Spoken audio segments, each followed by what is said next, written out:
باپ اور بیٹے اور روح القدس کے نام میں آمین۔ دن کے وقت جلا وطن ہو تاکہ وہ تجھے دیکھ سکیں۔ آج کی پہلی تلاوت حزقیال نبی کی کتاب، اس کا 12واں باب، پہلی سے 12ویں آیات مقدسہ۔ ان دنوں میں نے خداوند کا کلمہ پایا۔ اس نے کہا کہ اے ابن بشر، تو باغی گھرانے کے بیچ میں رہتا ہے۔ دیکھنے کے لیے ان کی آنکھیں تو ہیں پر وہ دیکھتے نہیں، سننے کے لیے ان کے کان تو ہیں پر وہ سنتے نہیں، کیونکہ وہ ایک سرکش خاندان ہیں۔ اس لیے اے ابن بشر، تو دن کے وقت ان کی آنکھوں کے سامنے جلاوطنی کا سامان تیار کر۔ تو ان کی آنکھوں کے سامنے اپنے مقام سے دوسرے مقام کو جا، شاید کہ وہ جان لیں کہ ہم باغی گھرانہ ہیں۔ دن کے وقت ان کی آنکھوں کے سامنے اپنا سامان، جلاوطنی کا سامان نکالنے کی مانند باہر نکال۔ پھر شام کو ان کی آنکھوں کے سامنے جس طرح جلاوطن روانہ ہوتے ہیں روانہ ہو۔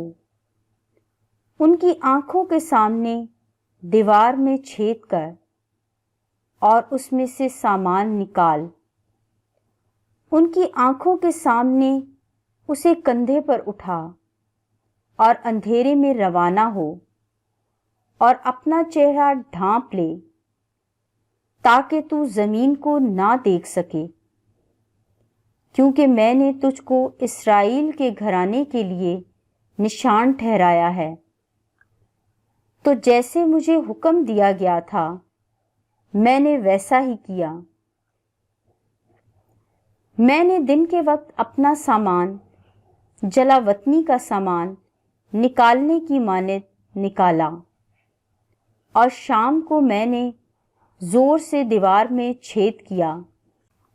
میں نے اسے اندھیرے میں نکالا اور ان کے دیکھتے ہوئے اسے اپنے کندھے پر اٹھا لیا۔ اور صبح کے وقت میں نے خداوند کا کلمہ پایا۔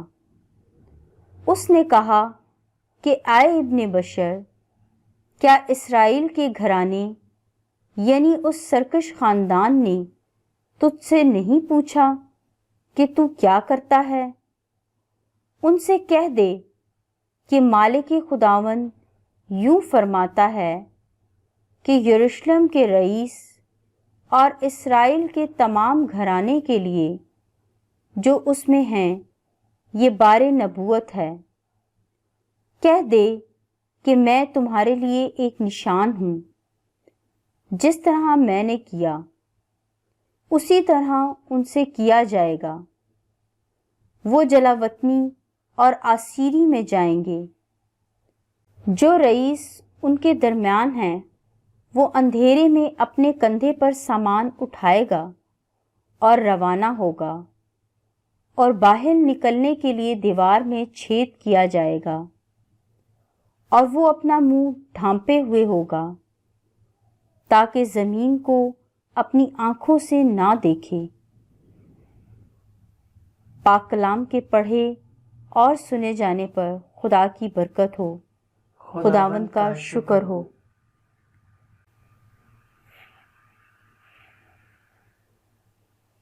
زبور 77، اس کی 56ویں سے 59ویں، 61ویں سے 62ویں آیت مقدسہ۔ جماعتی جواب: خدا کے کاموں کو کبھی نہ بھولو۔ خدا کے کاموں کو کبھی نہ بھولو۔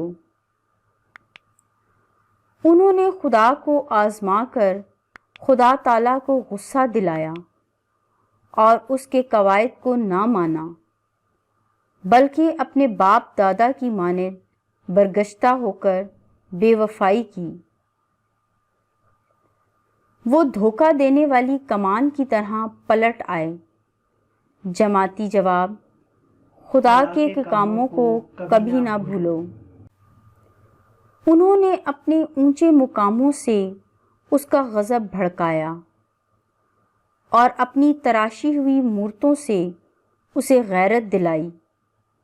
خدا نے سنا اور برہم ہو کر اسرائیل سے سخت متنفر ہوا۔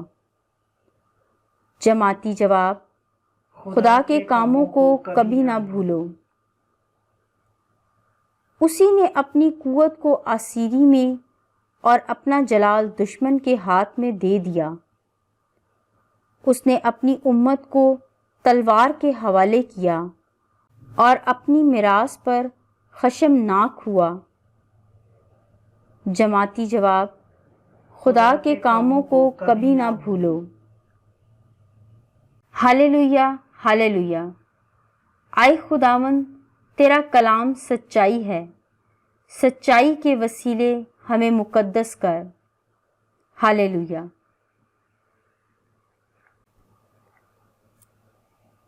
میں تجھے کہتا ہوں 7 بار نہیں بلکہ 7 کے 70 دفعہ معاف کر۔ انجیل مقدس متی کے مطابق اے خداوند تیری تمجید ہو۔ اس کے 18ویں باب کی 21ویں آیت سے 19ویں باب کی پہلی آیات مقدسہ تک۔ ایک دن پطرس نے یسوع کے پاس آ کر اس سے کہا کہ اے خداوند کتنی دفعہ میرا بھائی میرا گناہ کرے اور میں اسے معاف کروں؟ کیا 7 دفعہ تک؟ یسوع نے اس سے کہا میں تجھ سے یہ نہیں کہتا کہ 7 دفعہ بلکہ 7 دفعہ کے 70 بار تک۔ اس لیے آسمان کی بادشاہی اس بادشاہ کی مانند ہے جس نے اپنے خادموں سے حساب لینا چاہا، تو جب حساب لینے لگا تو اس کے سامنے 10,000 قنطار کا قرض دار حاضر کیا گیا، اور جب اس کے پاس ادا کرنے کو کچھ نہ تھا، اس لیے کہ اس کے آقا نے حکم دیا کہ یہ اور اس کی بیوی اور بال بچے اور سب کچھ جو اس کا ہے بیچا جائے اور قرض وصول کر لیا جائے۔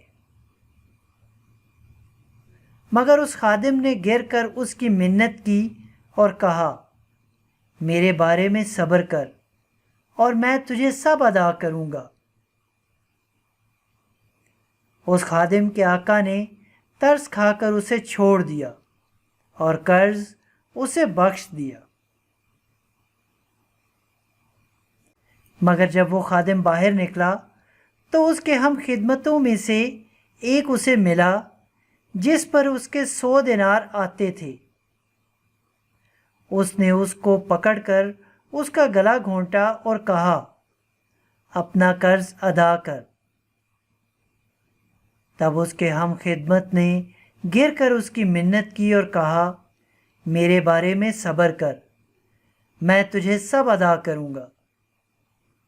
مگر اس نے نہ مانا بلکہ جا کر اسے قید خانے میں ڈال دیا جب تک کہ وہ قرض ادا نہ کر دے۔ اس کے ہم خدمت جو کچھ ہوا تھا وہ سب دیکھ کر نہایت غمگین ہوئے اور آ کر اپنے آقا سے تمام واردات بیان کی۔ تب اس کے آقا نے اسے بلوایا اور اس سے کہا اے شریر خادم، میں نے سارا قرض تجھے بخش دیا کیونکہ تو نے میری منت کی۔ تو کیا لازم نہ تھا کہ جیسا میں نے تجھ پر رحم کیا تو بھی اپنے ہم خدمت پر رحم کرتا؟ اور اس کے آقا نے غصے ہو کر اس کو جلادوں کے حوالے کیا جب تک کہ تمام قرض ادا نہ کر دے۔ میرا آسمانی باپ بھی تمہارے ساتھ اسی طرح کرے گا اگر تم میں سے ہر ایک اپنے بھائی کو دل سے معاف نہ کرے۔ جب یسوع یہ باتیں ختم کر چکا تو وہ جلیل سے روانہ ہوا اور اردن کے پار یہودیہ کے علاقہ میں آیا۔ انجیل مقدس کے وسیلے سے ہمارے گناہ معاف کیے جائیں۔ اے مسیح تیری ستائش ہو۔